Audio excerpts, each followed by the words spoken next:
बोले चिंता मत करो, वसुदेव खुद बचाएंगे अपनी पत्नी को।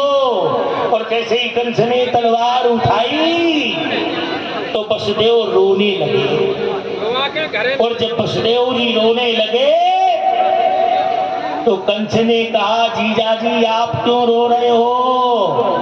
हम अपनी पत्नी को मार रहे इसलिए। बोले तुम्हारी पत्नी है, तुम्हारी बहन है, तुम खूब मार डालो।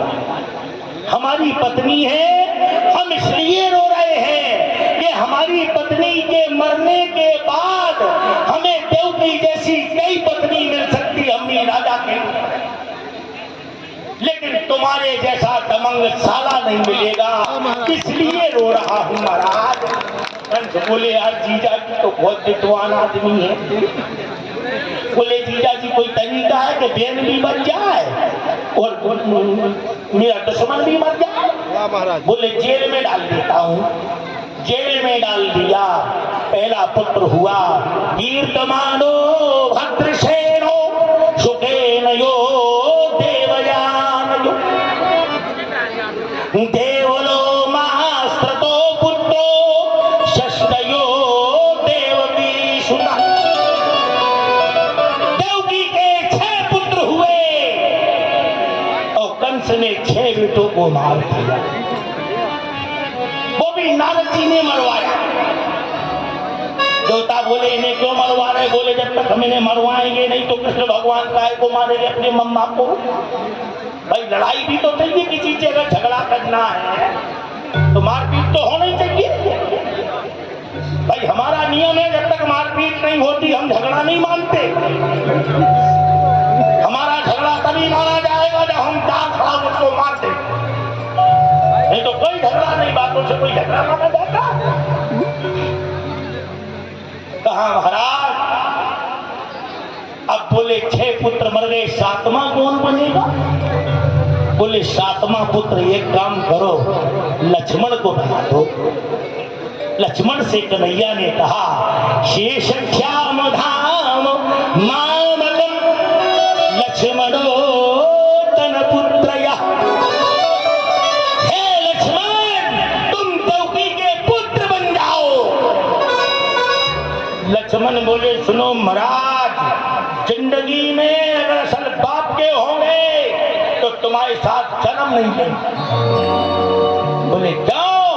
बोले तुमने त्रेता में हमें छोटा भाई बनाया और हमारे हाथों से सीता का त्याग करवा दिया।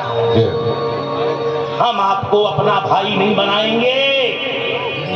भगवान बोले सुनो तुम्हें जन्म तो लेना ही पड़ेगा। बोले तो हमारी एक शर्त है। बोले क्या? बोले हम तुमसे बड़े बनेंगे, चाहे 2 दिन बड़े बने। बोले बड़े बनने से क्या होगा? बोले बड़े बनने से ये होगा कि तुम्हारी उल जलूल बातें तो नहीं मानेंगे, छोटे भाई को तो बड़े की मानना पड़ेगी। और जब मैं बड़ा रहूंगा तो क्यों मानूंगा तुम्हारी बात? अपने मन से चलूंगा। बोले ठीक है भैया तुम बड़े बन जाओ, जाओ रोहिणी के गर्भ से जन्म ले लो। बोले रोहिणी कैसे क्यों ले ले? हम तो देवकी के गर्भ से लेते। वो आने तो कंस को जेल में और शायद हम निपट ले तो तुम परेशान मत होना। लक्ष्मण थे, जग में सखा निशाचर जीते, और लक्ष्मण हमें ही निमिष में देते। नहीं माने लक्ष्मण, देवक्याम मयो गर्भो, देवकी के गर्भ में चले गए। भगवान ने गर्भ का मंथन किया।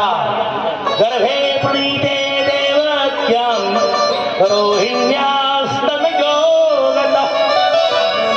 देवकी के गर्भ से निकाल करके रोहिणी के गर्भ में डाल दिया। सीता से कहा तुम्हें भी जन्म लेना है। सीता जी बोली जिंदगी में नहीं ले सकते जन्म, तुमने गर्भ अवस्था में सीता का त्याग किया था। बोले तो बिना सीता के कृष्ण का जन्म नहीं होगा, बिना शक्ति के सत्यवान नहीं होता। बोले तुम्हें तो जन्म लेना ही पड़ेगा। बोले तो मेरी 2 शर्तें हैं। पहली शर्त भागवत महापुराण के 18,000 मंत्रों में कहीं राधा का नाम नहीं होना चाहिए।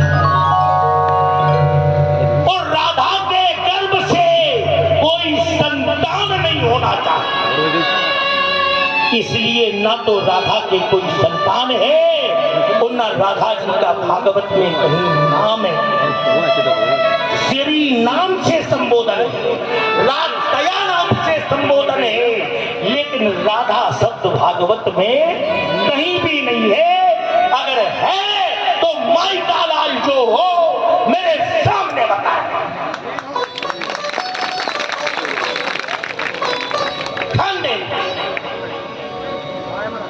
अब भगवान से कहा, शंकर जी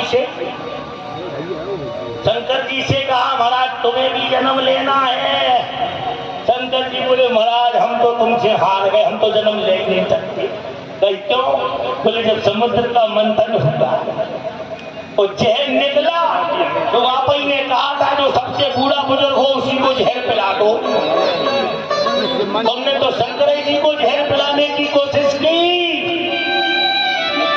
लेकिन मैं जहर पीने के बाद भी बच गया, क्योंकि आपने जहर इसलिए पिलाया था कि जो सबसे बूढ़ा हो वो मर भी जाए तो कोई टेंशन नहीं है। लेकिन शंकर जी तो कभी मरने वाले हैं नहीं। अरे अमृत पीने वाला मर सकता है महाप्रलय में।